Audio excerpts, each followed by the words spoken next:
Mechanic Rakhi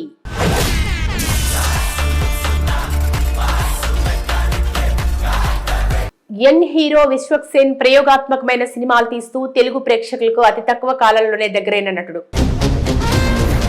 యువ నాయకుడు, నా లవణ నాయకుడు. కథ బాగుండాలి కానీ ఏ పాత్ర అయినా హీరోగా చేస్తానంటున్నాడు.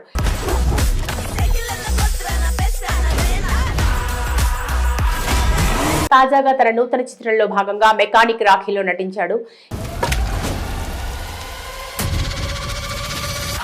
ఈ సినిమాలో మీనాక్షి చౌదరి, శ్రద్ధా శ్రీనాథ్ హీరోయిన్లుగా నటించారు.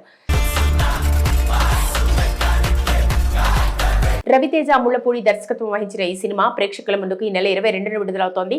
మరి గతంలో వచ్చిన గ్యాంగ్స్ ఆఫ్ గోదావరి మంచి టాక్ ను సొంతం చేసుకుంది. మనుషులు 3 రకాలరా, ఆడాలు, మగాళ్ళు, రాజకీయ నాయకులు.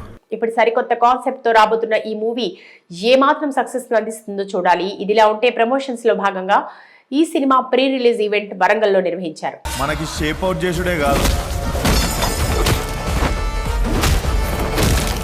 ఈ క్రమంలో సినిమా ప్రీ రిలీజ్ ఫంక్షన్ లో ఎప్పటిలా చెలరేగిపోయాడు విశ్వక్ సేన్. యుఏ షో కంటే ముందు చూసుకోండి, చూసినోడు సినిమా బాలే అంటే 22 థియేటర్కి రాకండి. తన ప్రసంగంలో సీరియస్ అవుతూ ముందుగా ట్రోలర్స్ పై పడ్డాడు. తానేదో సినిమా ప్రమోషన్స్ లో కాస్త జోష్ మీద మాట్లాడితే అదే ముక్కను అటు తిప్పి ఇటు తిప్పి ట్రోల్స్ చేస్తారని, సినిమా ప్రమోట్ చేసుకుంటూ మా వాళ్ళ కష్టం చెప్పుకుంటూ ఏదో మాట్లాడితే ట్రోల్ చేయడం అదాడి పని. మీరు నన్నేం పీకలేరంటూ కాస్త బోల్డ్ గా స్టేట్మెంట్ ఇచ్చాడు. నీకే చెప్తున్నా, నీకే జాంటా కూడా వీగలేరు ఎవరు. విమర్శించే వారి వీపులు పగులుతాయంటూ స్ట్రాంగ్ వార్నింగ్ ఇచ్చాడు. మీకు అనిపించిన రివ్యూలు రాయండి, పర్సనల్ లెవెల్ అటాక్ చేస్తే మాత్రం ఈ పగులుద్ది. మీరు సినిమా గురించి ఏం రాసుకున్నా పర్వాలేదు, పర్సనల్ లైఫ్ విషయానికి వస్తే తాట తీస్తాను అని హెచ్చరించాడు.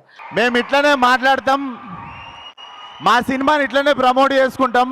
అంతేకాకుండా రివ్యూవర్లపై తనకు గౌరవం ఉందని, చిలిచూపు లేదని, వాళ్లకు నచ్చేలా సినిమాలు తీస్తానని, కానీ రాసేటప్పుడు రివ్యూవర్లు కూడా బాధ్యతగా ఉండాలంటూ గుర్తు చేశాడు. మాకెవ్వరికి ఒక రివ్యూవర్ అంటే, ఒక క్రిటిక్ అంటే చిన్న చూపు గానీ హేట్రెడ్ గానీ ఎప్పుడూ లేదు. ఇక మీదట ఎప్పుడూ రివ్యూవర్ల గురించి మాట్లాడనని ఈ వేదికపై నుంచి మాట ఇచ్చాడు. నేను విశ్వక్ సేన్ అనే నేను రివ్యూవర్స్ గురించి కానీ క్రిటిక్స్ గురించి కానీ నేను మాట్లాడడం మాకేం ప్రాబ్లం లేదు. ప్రతి సినిమాకు ఛాలెంజ్ చేయడం విశ్వక్ సేన్ కు అలవాటు.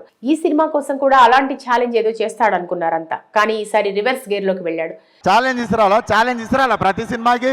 సినిమా సరిగ్గా ఆడకుంటే అది ఇది చేస్తానని చెప్పాను. ఈ సినిమా తాను దగ్గరుండి చూసుకున్నానని, బాగా వచ్చిందని నమ్మకం ఉందని తన స్పీచ్ తో మరోసారి అందరి దృష్టిని తన వైపు తిప్పుకున్నాడు. సినిమా మొన్న చూసుకోవడం జరిగింది, very confident about cinema. Cinema విడుదలకు ముందు విశ్వక్ ఎప్పుడు ఎలాంటి బజ్ కోరుకుంటాడో అలాంటి బజ్ తన స్పీచ్ తో తీసుకొచ్చాడు. ఇక తనకు మంచి జీవితాన్ని ఇచ్చిన ప్రేక్షకులకు కృతజ్ఞతలు తెలిపారు. నేను తినే ప్రతి మెతుకు మీద మీ పేరు రాసి ఉంటది, థ్యాంక్ యూ సో మచ్ ఈ లైఫ్ ఇచ్చినందుకు. తామంతా ప్రాణం పెట్టి ఈ చిత్రం తీశామని, ఈ మధ్య సినిమా చూసుకున్నామని, హిట్ అవుతుందనే నమ్మకం ఉందని పేర్కొన్నారు. చాలా మంచి సినిమా తీసినాం, మనము దర్జాగా ఉందాం. తను ఇప్పటి వరకు చేసిన సినిమాలన్నిటికంటే చాలా వెరైటీగా ఈ సినిమా ఉంటుందని, చాలా మంచి సినిమా తీసాము, నేను ఇప్పటివరకు చేసిన అన్ని సినిమాల కంటే చాలా వెరైటీ సినిమా. 5 నిమిషాలు కూడా సినిమా ఎక్కడా బోర్ కొట్టదని, ప్రేక్షకుల కోసం ఒకరోజు ముందుగానే ప్రీమియర్లు వేస్తున్నామని అన్నారు. ఒక 5 మినిట్స్ కూడా బోర్ కొట్టని సినిమా. పూరి జగన్నాథ్ చెప్పినట్టు ఇది హిట్ అయినా ఫ్లాప్ అయినా మళ్ళీ సినిమాలు చేస్తూనే ఉంటారు. అది ఉన్నా దొబ్బినా మళ్ళీ సినిమా తీస్తా. ఖచ్చితంగా ఈ చిత్రంతో రామ్ తాళూరి కాలర్ ఎత్తుకునేలా చేస్తా అన్నారు. ఇక సినిమా సంగతి ఏమో గానీ డెఫినెట్లీ మీరు ఈ రోజు షర్ట్ వేసుకు రాలేదు కానీ మీరు కాలర్ ఎత్తుకునేటట్టు చేస్తా. మొదట ఆయన ట్రోలర్స్ పై చేసిన వ్యాఖ్యలు సోషల్ మీడియాలో తెగ వైరల్ అవుతున్నాయి. ఇంత తీవ్ర స్థాయిలో ఎందుకు విరుచుకుపడ్డాడో చర్చిస్తున్నారు. మరి ఆయన చేసిన వ్యాఖ్యలు ఎంతవరకు వెళ్తాయో చూడాలి.